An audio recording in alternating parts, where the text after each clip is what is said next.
Hi friends, how are you? Welcome to my channel Lalitha ladies tailor. ನಾನು ಇವತ್ತು tops ಯಾವ ಥರ ಸಿಂಪಲ್ಲಾಗಿ ವಿತೌಟ್ ಲೈನಿಂಗು ಯಾವ ಥರ ಹೊಲಿಯೋದು ಅಂತ ತೋರಿಸ್ತಾ ಇದ್ದೀನಿ. ಇದರಲ್ಲಿ neck designs simple neck designs ಹಾಕಿದ್ದೀನಿ. ಯಾವ ಥರ ಕ್ಯಾನ್ವಾಸ್ ಕಟ್ ಮಾಡ್ಕೋಬೇಕು, ಯಾವ ಥರ ಇದು ಕ್ಯಾನ್ವಾಸ್ ಕಟ್ ಮಾಡಿಕೊಂಡು ಸಪ್ರೇಟಾಗಿ ಬಟ್ಟೆಗೆ ಹಾಕಿ ಐರನ್ ಮಾಡಿಕೊಂಡು ಮತ್ತು ಅದನ್ನು ಮೇಲೆ ಹಿಂಗೆ ಸ್ಟಿಚ್ ಮಾಡಿ ಅದನ್ನು ಮತ್ತೆ ಮೇನ್ ಕ್ಲಾತ್ಗೆ ಯಾವ ಥರ ಹಾಕಿ ಅಟ್ಯಾಚ್ ಮಾಡಬೇಕು ಅನ್ನೋದನ್ನು ತೋರಿಸಿದ್ದೀನಿ.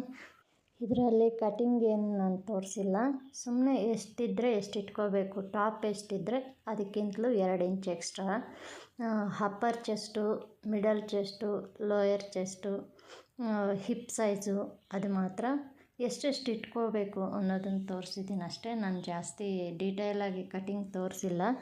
ಇದರಲ್ಲಿ ಬರೀ ಸ್ಟಿಚಿಂಗ್ ಮಾತ್ರನೇ, ಸುಮ್ಮನೆ ಇದು ಅಳತೆ ಮಾತ್ರ ತೋರಿಸಿದ್ದೀನಿ. ಎಷ್ಟಿದ್ದರೆ ಎಷ್ಟು ಇಟ್ಕೋಬೇಕು, ಹಿಪ್ ಸೈಜ್ ಎಷ್ಟಿದ್ದರೆ ಸ್ವಲ್ಪ ದಪ್ಪ ಇರೋರಿಗಾದರೆ 2.5 ಇಂಚು ಆ ಥರ ಎಕ್ಸ್ಟ್ರಾ ತಗೋಬೇಕಾಗತ್ತೆ ಟಾಪ್ಗಿಂತ. ಅದರಲ್ಲಿ ಕ್ಲಾತ್ ನೋಡಿ ಅಳತೆ ತಗೋಬೇಕು. ಕ್ಲಾತ್ ಕಾಟನ್ ಆದರೆ ಸ್ವಲ್ಪ ಇನ್ನೂ ಒಂದು 1/2 ಇಂಚ್ ಎಕ್ಸ್ಟ್ರಾನೇ ತಗೋಬೇಕು. ನಾರ್ಮಲ್ ಸಿಲ್ಕು ಇಲ್ಲ ಬೇರೆ ಥರ ಸಿಂಥೆಟಿಕ್ಕು ಆ ಥರ ಆದರೆ 2 ಇಂಚ್ ತೊಗೊಂಡ್ರೆ ಸಾಕು. ಕಾಟನ್ ಯಾಕಂದರೆ ಶಿಂಕ್ ಆಗೋ ಚಾನ್ಸಸ್ ಇರುತ್ತೆ, ಅದಕ್ಕೋಸ್ಕರ ನಾನು 2.5 ಇಂಚು ಜಾಸ್ತಿ ತೊಗೊಂಡಿದ್ದೀನಿ. ಇದು ನೋಡಿ ಕ್ಯಾನ್ವಾಸು ಫ್ರಂಟ್ ನೆಕ್ಕಿಗೆ ಕಟ್ ಮಾಡ್ಕೊಂಡಿದ್ದೀನಿ. ಇದಕ್ಕೆ ಲೈನಿಂಗ್ ಆಗ್ತಿಲ್ಲ, ಅದಕ್ಕೆ ಸಪ್ರೇಟಾಗಿ ಬಟ್ಟೆ ತೊಗೊಂಡು ಅದಕ್ಕೆ ಐರನ್ ಮಾಡಿಕೊಂಡು ಅದನ್ನು ಮೇನ್ ಕ್ಲಾತ್ಗೆ ಹಾಕಿ ಸ್ಟಿಚ್ ಮಾಡ್ತಾಯಿದ್ದೀನಿ. ನೋಡಿ ಅದು ಮೇನ್ ಕ್ಲಾತ್ ಮೇಲೆ ಇಟ್ಕೊಂಡು ಸೇಮ್ ಅದೇ ಥರ ಎಲ್ಲಾದರೆ ಡಿಸೈನ್ ಕಟ್ ಮಾಡಿರ್ತೀವೋ ಆ ಎಡ್ಜಲ್ಲೇ ಸ್ಟಿಚ್ ಹಾಕ್ಕೋಬೇಕು. ಕೆಲವರು ಅದ್ರ ಮೇಲೇ 1/4 ಇಂಚು ಒಂದು 2 ಪಾಯಿಂಟ್ ಅಷ್ಟು ಇಟ್ಕೊಂಡು ಹಾಕ್ಕೊತಾರೆ ಸ್ಟಿಚ್ಚು. ಆದರೆ ಆ ಥರ ಹಾಕ್ಕೊಂಡ್ರೆ ಏನಾಗುತ್ತೆ, ಒಂದೊಂದ್ಸಲಿ ನೀಟಾಗಿ ಬರೋದಿಲ್ಲ, ತುಂಬ ಐರನ್ ಮಾಡಬೇಕಾಗತ್ತೆ. ಎಡ್ಜಲ್ಲಿ ಹಾಕ್ಕೊಂಬಿಟ್ರೆ ನೀಟಾಗಿ ಟರ್ನ್ ಆಗಿಬಿಡುತ್ತೆ, ಯಾವುದೇ ರೀತಿ ಅದು ಇದಿರಲ್ಲ. ಕ್ಯಾನ್ವಾಸು ಐರನ್ ಮಾಡ್ಕೊಂಡ್ಮೇಲೆ ಸೈಡಲ್ಲಿ ಸ್ವಲ್ಪ ಒಂದು 1/2 ಇಂಚ್ ಬಟ್ಟೆ ಬಿಟ್ಕೊಂಡು ಅದನ್ನು ಫಸ್ಟೇ ಮಡಚಿ ಹೊಲ್ಕೋಬೇಕು. ಮಡಚಿ ಹೊಲ್ಕೊಳ್ದಿರ ಹಂಗೆ ಹಾಕಿದ್ರೆ ಫಿನಿಶಿಂಗ್ ನೀಟಾಗಿ ಬರೋಲ್ಲ. ಅದಕ್ಕೆ ನಾನು ಐರನ್ ಮಾಡಿ ಸುತ್ತಲೂ ಅದನ್ನು 1/2 ಇಂಚಿಗೆ ಸ್ಟಿಚ್ ಹಾಕಿದ್ದೀನಿ.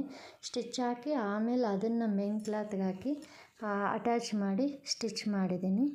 ಲೈನಿಂಗ್ ಹಾಕೋ ಹಾಗಿದ್ದರೆ ಬ್ಯಾಕ್ ಸೈಡ್ ಏನು ಕ್ಯಾನ್ವಾಸ್ ಬೇಕಿಲ್ಲ. ಈ ಟಾಪಲ್ಲಿ ಲೈನಿಂಗ್ ಆಗ್ತಿಲ್ಲ, ಅದಕ್ಕೆ back side round neck cut ಮಾಡಿದ್ದೀನಿ. ಅದಕ್ಕೂ ಸಪ್ರೇಟಾಗಿ ಕ್ಯಾನ್ವಾಸ್ ಕಟ್ ಮಾಡಿಕೊಂಡು ಬಟ್ಟೆಗೆ ಅಟ್ಯಾಚ್ ಮಾಡಿ ಸುತ್ತಲೂ ಹೊಲ್ದಿದ್ದೀನಿ. ಫ್ರಂಟ್ ನೆಕ್ಕಿಗೂ ಅಷ್ಟೇ, ಬ್ಯಾಕ್ ನೆಕ್ಕಿಗೂ ಅಷ್ಟೇ ಅದೇ ಥರ ಕಟ್ ಮಾಡಿ ಸ್ಟಿಚ್ ಮಾಡ್ತಿರೋದು. ಫ್ರಂಟ್ ನೆಕ್ಕು ಎಡ್ಜಲ್ಲಿ ನಾನು ಹೇಳ್ದಂಗೆ ಎಡ್ಜಲ್ಲೇ ಸ್ಟಿಚ್ ಮಾಡಿ ಅದನ್ನು ಮತ್ತೆ ಸೆಂಟ್ರ್ ಇದು ಬಟ್ಟೆನೆಲ್ಲ ಕ್ಲಾತೆಲ್ಲ ನೀಟಾಗಿ ಕಟ್ ಮಾಡ್ಕೊಂಬಿಡ್ಬೇಕು. ಕಟ್ ಮಾಡಿಬಿಟ್ಟು 1/2 ಇಂಚ್ ಬಿಟ್ಟು ಕಟ್ ಮಾಡ್ಕೋಬೇಕು. ನೀಟಾಗಿ ಕಟ್ ಮಾಡ್ಕೊಂಬಿಟ್ಟು ಟಾಕ ಹಾಕಬೇಕು. ಟಾಕ ಅಂದರೆ ಕತ್ತರಿಯಲ್ಲಿ ಸುಮ್ಮನೆ ಅಲ್ಲಲ್ಲಿ ಟಾಕ ಹಾಕ್ತಾ ಹೋಗಬೇಕು. ಯಾಕೆಂದರೆ ಟಾಕ ಹಾಕಲಿಲ್ಲ ಅಂದರೆ ಟರ್ನ್ ಆಗೋಲ್ಲ, ಡಿಸೈನ್ ನೀಟಾಗಿ ಕೂತ್ಕೊಳ್ಳಲ್ಲ. ಅದಕ್ಕೆ ಅಲ್ಲಲ್ಲಿ ಟಾಕ ಹಾಕಲೇಬೇಕು. ಮೇಯ್ನ್ ಸ್ಕ್ಯಾಲಪ್ ಡಿಸೈನ್ಸ್ ಬಂದಿರೋ ಕಡೆ ಸ್ಟಿಚ್ ಹತ್ರ ಎಡ್ಜ್ವರೆಗೂ ಸ್ವಲ್ಪ ಟಾಕ ಹಾಕಲೇಬೇಕಿಲ್ಲ ಅಂದರೆ ಟರ್ನ್ ಆಗೋಲ್ಲ. ಒಂದು 1/4 ಇಂಚ್ ಅಷ್ಟು ಬಿಟ್ಟರೆ ಸಾಕು ಸ್ಕ್ಯಾಲಪ್ ಡಿಸೈನ್ಸ್ ಹತ್ರ. ಸುತ್ತಲೂ ಇನ್ನು 1/2 ಇಂಚ್ ಬಿಟ್ಕೊಂಡ್ರೆ ಸಾಕು. ಅದು ಟಾಕ ಹಾಕ್ಬಿಟ್ಟು ಅಲ್ಲಿ ನೀಟಾಗಿ ಟಾಕ ಹಾಕ್ಕೊಂಡು ಆ ಎಡ್ಜ್ಗಳಲ್ಲಿ ಮೂಲೆಗಳಲ್ಲಿ ಟಾಕ ಹಾಕ್ಬಿಟ್ಟು ಟರ್ನ್ ಮಾಡಿದ್ರೆ ಆವಾಗ ನೀಟಾಗಿ ಕೂತ್ಕೊಳ್ಳುತ್ತೆ, ಫಿನಿಶಿಂಗ್ ನೀಟಾಗಿ ಬರುತ್ತೆ. ನಾವು ಕ್ಯಾನ್ವಾಸ್ ಹಾಕಿರೋದೇ ಗೊತ್ತಾಗಲ್ಲ, ಅಷ್ಟು ನೀಟಾಗಿ ಬರುತ್ತೆ. ನಾನು ಅದೇ ಥರನೇ ಸ್ಟಿಚ್ ಮಾಡಿರೋದು. ಅದು ನೀಟಾಗಿ ಸ್ಟಿಚ್ ಮಾಡಿದ್ಮೇಲೆ ನೀಟಾಗಿ ಕಾಣುತ್ತೆ. ಇಲ್ಲ ಅಂದರೆ ಕ್ಯಾನ್ವಾಸು ಬಂದ್ಬಿಡೋ ಚಾನ್ಸಸ್ ಇರುತ್ತೆ. ಬ್ಯಾಕ್ ಸೈಡು ಅದೇ ಥರನೇ ಸ್ಟಿಚ್ ಮಾಡೋದು. ಎಡ್ಜಲ್ಲಿ ಕ್ಯಾನ್ವಾಸ್ ಎಲ್ಲಿರುತ್ತೋ ಆ ಎಡ್ಜಲ್ಲಿ ಸ್ಟಿಚ್ ಹಾಕ್ಕೊಂಡು ಸೆಂಟ್ರಲ್ಲಿರೋ ಬಟ್ಟೆ ಎಲ್ಲ ಕಟ್ ಮಾಡಿಕೊಂಡು ಅದನ್ನು ನೀಟಾಗಿ ಫೋಲ್ಡ್ ಮಾಡಿ ಒಳಗಡೆಗೆ ಹೊಲ್ದ್ಬಿಟ್ಟು ಮೇಲೆ ಮತ್ತೆ ಒಂದು ಸ್ಟಿಚ್ ಹಾಕಬೇಕು. ಸ್ಟಿಚ್ ಹಾಕಿದಾಗ ಅದು ಸ್ಟಿಫಾಗಿ ಕೂತ್ಕೊಳ್ಳುತ್ತೆ. ಆಮೇಲೆ ಇನ್ನೊಂದು ಸಲ ನಾವು ಐರನ್ ಮಾಡಿದಾಗ ಪೂರ್ತಿ ನೀಟಾಗಿ ಕೂತ್ಕೊಳ್ಳುತ್ತೆ. ಒಳಗಡೆ ಇದು ಲೈನಿಂಗ್ ಇರಲ್ಲ ಅಲ್ವಾ, ಅದಕ್ಕೋಸ್ಕರ ಇದನ್ನು ನಾವು ಎಮ್ಮಿಂಗ್ ಮಾಡಬೇಕಾಗತ್ತೆ. ಮೇಲೆ ಸ್ಟಿಚ್ ಹಾಕಿರ್ತೀವಿ, ಆದರೂ ಒಳಗಡೆ ಎಮ್ಮಿಂಗ್ ಮಾಡಿದ್ರೆ ಎದ್ದೇಳೋ ಚಾನ್ಸಸ್ ಇರಲ್ಲ, ಅವಾಗ ನೀಟಾಗಿ ಕಾಣುತ್ತೆ. ಇಲ್ಲಾಂದರೆ ವಾಶ್ ಮಾಡಿದಾಗೆಲ್ಲ ಅದು ಕ್ಯಾನ್ವಾಸ್ ಮೇಲಕ್ಕೆ ಎದ್ದುಬಿಡೋ ಥರ ಇರುತ್ತೆ. ಅದಕ್ಕೆ ಒಳಗಡೆ ಎಮ್ಮಿಂಗ್ ಮಾಡಿಬಿಟ್ರೆ ಅದು ಫಿನಿಶಿಂಗ್ ನೀಟಾಗಿ ಬರುತ್ತೆ. ಎಷ್ಟು ವರ್ಷ ಆದ್ರೂ ಬಟ್ಟೆ ಎದ್ದೇಳೋದಿಲ್ಲ, ಆಮೇಲೆ ನೀಟಾಗೂ ಕಾಣುತ್ತೆ. ಅದನ್ನು ಕಾಣಿಸ್ತಿದೆಯಲ್ಲ ಆ ಬಟ್ಟೆಗೆ ಎಮಿಂಗ್ ಮಾಡಬೇಕಾಗುತ್ತೆ. ಇದು ಒಳಗಡೆ ಸೈಡ್ ಕಾಣಿಸ್ತಿರೋದು. ನಾನು ಎಡ್ಜಲ್ಲಿ ಯಾವ ಥರ ಇದು ಮಾಡಿದ್ದೀನಿ ನೋಡಿ. ಇದು ಮೇಲ್ಗಡೆ ಕಚ್ಚಾ ಹೊಲ್ಕೊತಾ ಇದ್ದೀನಿ. ಕಚ್ಚಾ ಹೊಲ್ಕೊಂಡ್ಮೇಲೆ ಅದನ್ನು ಓವರ್ಲಾಕ್ ಮಾಡ್ತೀನಿ. ಓವರ್ಲಾಕ್ ಮಾಡಲೇಬೇಕು. ಓವರ್ಲಾಕ್ ಮಾಡಲಿಲ್ಲ ಅಂದರೆ ಚೆನ್ನಾಗಿ ಕಾಣಲ್ಲ. ಓವರ್ಲಾಕ್ ಮಾಡಿದ್ರೇ ಯಾವ ಡ್ರೆಸ್ಸಿಗಾದರೂ ಬ್ಲೌಸ್ಗಾದರೂ ಚೆನ್ನಾಗಿ ಕಾಣಿಸೋದು. ಇದು ಸ್ಲೀವ್ಸ್ಗೆ ಸ್ವಲ್ಪ ಬಟ್ಟೆ ಸಾಲದೆ ಬಂದಿದೆ. ಅದಕ್ಕೋಸ್ಕರ ನಾನು ಆ ಕಡೆ ಈ ಕಡೆ ಎಕ್ಸ್ಟ್ರಾ ಸ್ವಲ್ಪ ಪೀಸ್ಗಳನ್ನ ಜಾಯಿಂಟ್ ಮಾಡ್ತಾಯಿದ್ದೀನಿ. ಯಾವುದಕ್ಕಾದರೂ ಅಷ್ಟೇ ಸಾಲದೆ ಇದ್ದರೆ ಹಂಗೆ ಅಟ್ಯಾಚ್ ಮಾಡಿ ಇದು ಮಾಡಿದ್ರೆ ಫಿನಿಶಿಂಗು ಬರೋಲ್ಲ, ಫಿಟ್ಟಿಂಗು ಕಷ್ಟ ಆಗುತ್ತೆ, ಹಾಕ್ಕೊಳ್ಳೋದಕ್ಕಾಗಲ್ಲ. ಕಸ್ಟಮರ್ಸ್ ಕಂಪ್ಲೇಂಟ್ ಮಾಡ್ತಾರೆ. ಸ್ವಲ್ಪ ಸಾಲದೆ ಇದ್ದರೆ ಬಟ್ಟೆ ನಾವು ಅಟ್ಯಾಚ್ ಮಾಡಿಕೊಳ್ಳಲೇಬೇಕಾಗುತ್ತೆ. ಅಟ್ಯಾಚ್ ಮಾಡಿಕೊಂಡಾಗ ನಮಗೆ ಇದು ಶೋಲ್ಡರ್ ಡ್ರಾಪ್ ಆಗಲಿ ಇಲ್ಲ ನಮ್ಮ ಆರ್ಮ್ ಹೋಲಲ್ಲಿ ಬಟ್ಟೆ ಸಾಲದೆ ಬಂದಾಗ ಅಡ್ಜಸ್ಟ್ ಆಗುತ್ತೆ. ಅಕಸ್ಮಾತ್ ಜಾಸ್ತಿ ಬಟ್ಟೆ ಇತ್ತು ಅಂತಂದರೆ ಫಿಟ್ಟಿಂಗ್ ಎಲ್ಲ ಆದಮೇಲೆ ಬೇಕಾದರೆ ಎಕ್ಸ್ಟ್ರಾ ಇರೋದನ್ನು ನಾವು 2 ಇಂಚ್ ಮಾತ್ರ ಬಿಟ್ಟು ಮಿಕ್ಕಿದ್ದನ್ನು ನಾವು ರಿಮೂವ್ ಮಾಡ್ಕೋಬೋದು, ಕಟ್ ಮಾಡ್ಕೋಬೋದು. ಆರ್ಮ್ ಹೋಲಲ್ಲಿ ರಿಂಕಲ್ಸು ಇದು ಬರಬಾರ್ದು. ಕರೆಕ್ಟಾಗಿ ನಾವು sleeves measurement arm hole measurement ಕರೆಕ್ಟಾಗಿ ಬರಬೇಕು ಅಂದರೆ ಸ್ಲೀವ್ಸು ಸ್ವಲ್ಪ ದೊಡ್ಡದಾಗಿದ್ರೇ ಒಳ್ಳೆಯದು. ಕಮ್ಮಿ ಬಂದರೆ ಮತ್ತೆ ಅದನ್ನು ಅಡ್ಜಸ್ಟ್ ಮಾಡೋಕ್ಕಾಗಲ್ಲ. ಅದಕ್ಕೋಸ್ಕರ ಮೊದಲೇ ಅದಕ್ಕೆ ಪೀಸ್ ಜಾಯಿಂಟ್ ಮಾಡ್ಕೊಂಡ್ಬಿಟ್ರೆ ಹೊಲಿಯೋವಾಗ ನಮಗೆ ಜಾಸ್ತಿ ಇದ್ದರೆ ಮತ್ತು ಫಿಟ್ಟಿಂಗ್ ಎಲ್ಲ ಆದಮೇಲೆ ಅದನ್ನು ನೀಟಾಗಿ ಕಟ್ ಮಾಡ್ಕೊಂಬಿಟ್ಟು ಓವರ್ಲಾಕ್ ಮಾಡಿಬಿಟ್ರೆ ನೀಟಾಗಿ ಕಾಣುತ್ತೆ. ಅದಕ್ಕೆ ಪೀಸ್ ಜಾಯಿಂಟ್ ಮಾಡಲೇಬೇಕಾಗುತ್ತೆ. ಇದನ್ನು ಸುಮಾರು ಜನ ಇದನ್ನು ಯಾರೂ ಇದು ಅಬ್ಸರ್ವ್ ಮಾಡಲ್ಲ. ಹಾಗೆ ಹೊಲಿತಾರೆ. ಬಟ್ಟೆ ಕಮ್ಮಿ ಇದ್ದರೂ ಹಾಗೆ ಅಟ್ಯಾಚ್ ಮಾಡಿಬಿಟ್ಟು ಫಿಟ್ಟಿಂಗ್ ಹಾಕ್ಬಿಡ್ತಾರೆ. ನಾನು ಬಿಗಿನರ್ಸಿಗೆ ಹೇಳ್ತಾ ಇದ್ದೀನಿ. ಬಿಗಿನರ್ಸ್ ಯಾಕಂದರೆ ಅವರು ಕ್ಲಿಯರಾಗಿ ಇನ್ನೂ ಕಲ್ತಿರಲ್ಲ, ಕಲಿತಾ ಇರ್ತಾರೆ. ಅಂಥವ್ರಿಗೆ ಈ ಟಿಪ್ಸ್ ಯೂಸ್ ಆಗುತ್ತೆ ಅಂತ ಅಂಥವ್ರಿಗೆ ಹೇಳ್ತಾ ಇದ್ದೀನಿ. ಗೊತ್ತಿರೋರು ಸ್ಕಿಪ್ ಮಾಡ್ಬೋದು. ಇದು ಬಿಗಿನರ್ಸಿಗೆ ತುಂಬ ಈ ವಿಡಿಯೋ ಬಿಗಿನರ್ಸಿಗೆ ತುಂಬ ಯೂಸ್ ಆಗುತ್ತೆ. ಬಿಗಿನರ್ಸಿಗೆ ಕಲಿತಾ ಇರೋರಿಗೆ ಎಲ್ಲಿ ಯಾವ ಥರ ಪೀಸ್ಗಳು ಅಟ್ಯಾಚ್ ಮಾಡಬೇಕು, ಯಾವ ಥರ ಇದು ಬಟ್ಟೆ ಜಾಸ್ತಿ ತೊಗೋಬೇಕು, ಎಲ್ಲಿ ಬಟ್ಟೆ ಜಾಸ್ತಿ ಇರಬೇಕು, ಎಲ್ಲಿ ಬಟ್ಟೆ ಕಮ್ಮಿ ಇರಬೇಕು, ಎಲ್ಲಿ ಎಷ್ಟು ತೊಗೊಂಡ್ರೆ ಎಷ್ಟು ನೀಟಾಗಿ ಬರುತ್ತೆ ಅನ್ನೋದು ಬಿಗಿನರ್ಸಿಗೆ ತುಂಬ ಚೆನ್ನಾಗಿ ಹೆಲ್ಪ್ ಆಗುತ್ತೆ. ಯಾಕಂದರೆ ನಾವು ಮೊದಲೇ ಕಟಿಂಗ್ ಮಾಡೋವಾಗಲೇ ಎಲ್ಲ ನೋಡಿಕೊಂಡು ಕಟ್ ಮಾಡ್ಕೋಬೇಕು. ಹೊಲಿಯೋವಾಗಲೂ ಅಷ್ಟೇ ನಾವು ಸ್ಲೀವ್ಸ್ಗೆ ಮೇನ್ ಕ್ಲಾತ್ ಕಟ್ ಮಾಡಿರೋದಕ್ಕೆ ಅದಕ್ಕೆ ಕರೆಕ್ಟಾಗಿರಬೇಕು. ಇನ್ನೂ ಒಂದು 1/2 ಇಂಚ್ ಎಕ್ಸ್ಟ್ರಾ ಇದ್ರೂ ಏನೂ ಆಗಲ್ಲ. ಮತ್ತು ಬೇಡ ಅಂದರೆ ನಾವು ಕಟ್ ಮಾಡಿಬಿಟ್ಟು ಓವರ್ಲಾಕ್ ಮಾಡ್ಬೋದು. ಫ್ರಂಟು ಇದು ಟಾಕ ಹಾಕ್ಕೊಂಡಿರಬೇಕು. ಬ್ಯಾಕ್ ಸೈಡ್ ಯಾವುದು ಫ್ರಂಟ್ ಸೈಡ್ ಯಾವುದು ಅಂತ ಗೊತ್ತಾಗಲ್ಲ. ತುಂಬ ಜನಕ್ಕೆ ಫ್ರಂಟು ಬ್ಯಾಕು ಕನ್ಫ್ಯೂಸ್ ಆಗಿ ಫ್ರಂಟಿಗೆ ಫ್ರಂಟ್ ಸೈಡ್ ಬ್ಯಾಕ್ಗೆ ಹಾಕಿ ಹೊಲ್ದುಬಿಡ್ತಾ ಇರ್ತಾರೆ. ಅದಕ್ಕೆ ಫ್ರಂಟ್ ಟಾಕ ಹಾಕ್ಕೊಂಡಿದ್ರೆ ನಮಗೆ ಫ್ರಂಟಿಗೆ ಬ್ಯಾಕಿಗೆ ಅಟ್ಯಾಚ್ ಮಾಡಿದಾಗ ಫಿಟ್ಟಿಂಗ್ ನೀಟಾಗಿ ಬರುತ್ತೆ. ತುಂಬ ಜನ ಹೀಗೆ ಮಾಡ್ತಾರೆ. ನಾವು ಮೊದಲಿಗೆ ಈಗ ಮಾಡ್ತಾಯಿದ್ವಿ. ಬಿಗಿನರ್ಸ್ ಆದರೆ ಅವ್ರಿಗೆ ತುಂಬ ಬೇಗ ಕನ್ಫ್ಯೂಸ್ ಆಗುತ್ತೆ. ಅದಕ್ಕೆ ಹೇಳ್ತಾ ಇದ್ದೀನಿ. ಫಸ್ಟು ಕಟಿಂಗ್ ಮಾಡಿದ ತಕ್ಷಣ ಸ್ಲೀವ್ಸು ಟಾಕ ಹಾಕ್ಕೊಂಬಿಡಿ. ಫ್ರಂಟ್ದು ಯಾವುದು ಅಂತ ನಿಮ್ಗೆ ಗೊತ್ತಾಗುತ್ತೆ. ಬ್ಯಾಕದಕ್ಕೆ ಹಾಕಕ್ಕೆ ಹೋಗ್ಬೇಡಿ, ಫ್ರಂಟ್ದಕ್ಕೆ ಮಾತ್ರ ಹಾಕಿ. ಹಾಗೆ ಸ್ಲೀವ್ಸಲ್ಲಿ ಕೆಳಗಡೆ ಮಡಚಿ ಫೋಲ್ಡಿಂಗ್ ಮಾಡಿ 1/2 ಇಂಚ್ಗೆ ಹೊಲ್ಕೊಂಡ್ರೆ ನೀಟಾಗಿರುತ್ತೆ. ಇದು ಲೈನಿಂಗ್ ಇಲ್ಲ, ವಿತೌಟ್ ಲೈನಿಂಗು. ಅದಕ್ಕೆ ಡಬಲ್ ಫೋಲ್ಡಿಂಗ್ ಮಾಡಿದ್ದೀನಿ.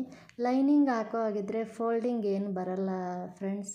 ಅದನ್ನು ಲೈನಿಂಗ್ ತಿರುಗಿಸ್ಬಿಡ್ತೀವಲ್ಲ, ಅದರಿಂದ ತಿರುಗಿಸ್ಬಿಟ್ಟು ಅದ್ರ ಮೇಲೆ ಒಂದು ಸ್ಟಿಚ್ ಹಾಕ್ಬಿಡ್ತೀವಿ. ಇದು ವಿತೌಟ್ ಲೈನಿಂಗ್ ಆಗಿರೋದ್ರಿಂದ ಇದನ್ನು ಡಬಲ್ ಫೋಲ್ಡ್ ಮಾಡಿ ಹೊಲಿದ್ರೆ ಫಿನಿಶಿಂಗ್ ನೀಟಾಗಿ ಬರುತ್ತೆ. 2 ಸ್ಲೀವ್ಸ್ನ ಅದೇ ಥರ ಹೊಲ್ಕೋಬೇಕು. 2 ಸ್ಲೀವ್ಸ್ನ ಅದೇ ಥರ ಹೊಲ್ಕೊಂಡು ಮೇಲೆ ಸ್ಲೀವ್ಸ್ನ ನೀಟಾಗಿ ಅಟ್ಯಾಚ್ ಮಾಡ್ಕೋಬೇಕು. ಅಟ್ಯಾಚ್ ಮಾಡ್ಕೊಂಡ್ಮೇಲೆ ಅದನ್ನು ಡಬಲ್ ಸ್ಟಿಚ್ ಹಾಕ್ಕೋಬೇಕು ಸ್ಲೀವ್ಸು ಹೊಲ್ದಿರೋ ಕಡೆ ಕೆಳಗಡೆ. ಆಮೇಲೆ ಮೇಲೆ ಅಟ್ಯಾಚ್ ಮಾಡಬೇಕು. ಮೇಲೆ ಅಟ್ಯಾಚ್ ಮಾಡೋವಾಗಲೂ ಅಷ್ಟೇ ನಾವು ಆರ್ಮ್ ಹೋಲು ಬ್ಯಾಕ್ ಸೈಡು ಫ್ರಂಟ್ ಸೈಡು ಕರೆಕ್ಟಾಗಿ ಇದೆಯಾ ಇಲ್ವಾ ಅಂತ ಒಂದು ಸಲ ಚೆಕ್ ಮಾಡಿಕೊಂಡು, ಏನಾದರೂ ಸ್ವಲ್ಪ ಇದು ಶೋಲ್ಡರ್ ಹತ್ರ ಏನಾದರೂ ಬ್ಯಾಕ್ ಸೈಡಲ್ಲಿ ಸ್ವಲ್ಪ ಬಟ್ಟೆ ಜಾಸ್ತಿ ಇದ್ದು ಫ್ರಂಟ್ ಸೈಡಲ್ಲಿ ಸ್ವಲ್ಪ ಬಟ್ಟೆ ಇದ್ದು ಶೋಲ್ಡರ್ ಹತ್ರ ಮಾತ್ರ ನಾನು ಹೇಳ್ತಾ ಇರೋದು.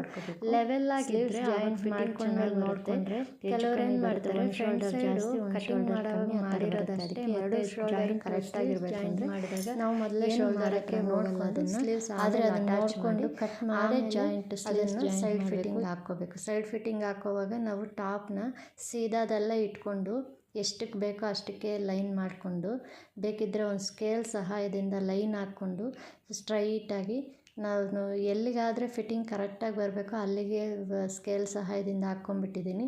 ಫಸ್ಟು ಅದಕ್ಕೆ ಆ ಲೈನಿಂದ ಮೊದಲು ಒಂದು ಸ್ಟಿಚ್ ಹಾಕ್ಕೊಂಡ್ರೆ ಆಮೇಲೆ ಆ ಲೈನ್ ಮೇಲೆ ಹಾಕಿದ್ರೆ 2 ಸ್ಟಿಚ್ ಬಂದಾಗ ಫಿಟ್ಟಿಂಗ್ ನೀಟಾಗಿ ಬರುತ್ತೆ.